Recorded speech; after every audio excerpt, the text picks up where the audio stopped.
Hello everyone, welcome to my vlog and Army's crackdown continues. अभी ये start हुआ है, कोई क्लियर पिक्चर नहीं। क्रैकडाउन कैसे कैसे और किधर किधर कैसे मैनेज होगा, किधर कैरी फॉरवर्ड होगा, लेकिन बात शुरू होते ही 40,000 जो है पर तोला प्राइस नीचे आ चुकी है। डॉलर जो है वो ओपन मार्केट में आई थिंक अब 299 का हो गया। पाउंड और शुगर की प्राइस भी नीचे आ रही है।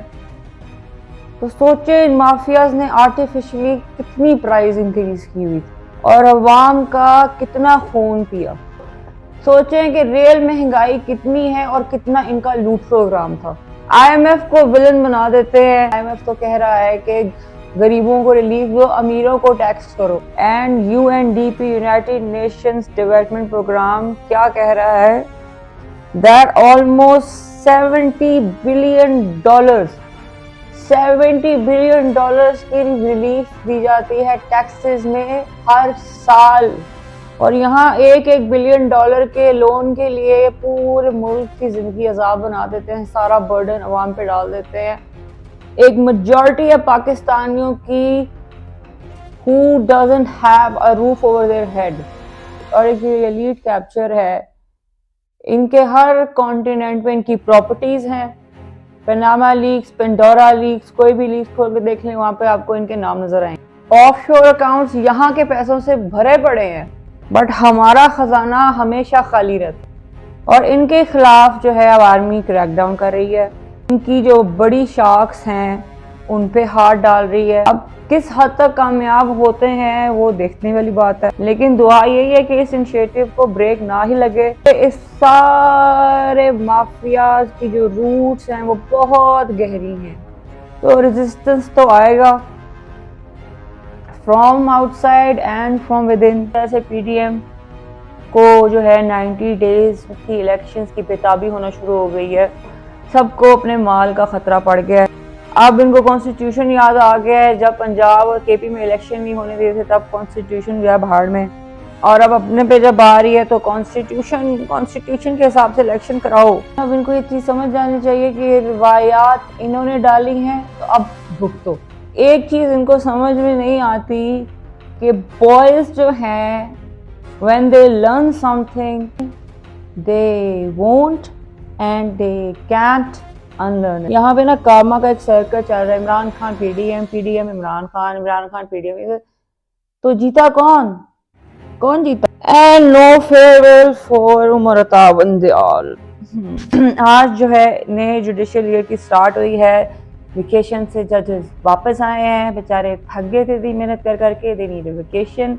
तो आज जो है नया स्टार्ट हुआ है जहाँ पे सारे जजेस थे, बार काउंसिल्स के मेंबर्स थे, काफ़ी अच्छा इवेंट चल रहा था। वहाँ पे उमर अता बंदयाल ने अपनी आखिरी स्पीच दी। बंदयाल ने कहा कि ये मेरा लास्ट एड्रेस है एज चीफ जस्टिस, तो इसका मतलब no farewell for chief justice. और अपनी लास्ट स्पीच में क्या बोल के गए हैं जनाब, इस साल के फरवरी से हमें विक्टिमाइज किया जा रहा है। बात तो फिर यही खत्म जब आपका चीफ जस्टिस कह रहा है कि वो खुद विक्टिम है, गालियां पड़ी हमें जी ब्ला ब्ला ब्ला, तो वो बेचारा किसी और को क्या इंसाफ देगा?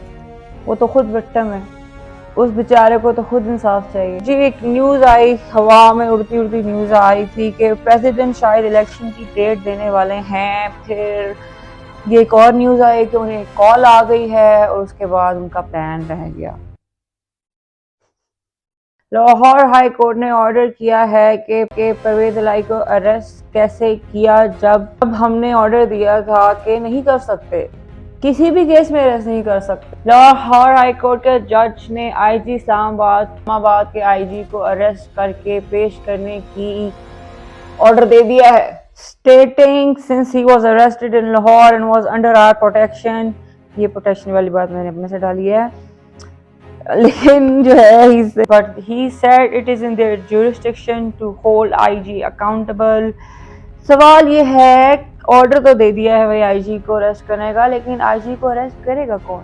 और कोर्ट ऑर्डर्स की क्या औकात है यहाँ पे? अब तो मेरे ख्याल से पूरे मुल्क को पता चल गया है, पूरी दुनिया को पता चल गया।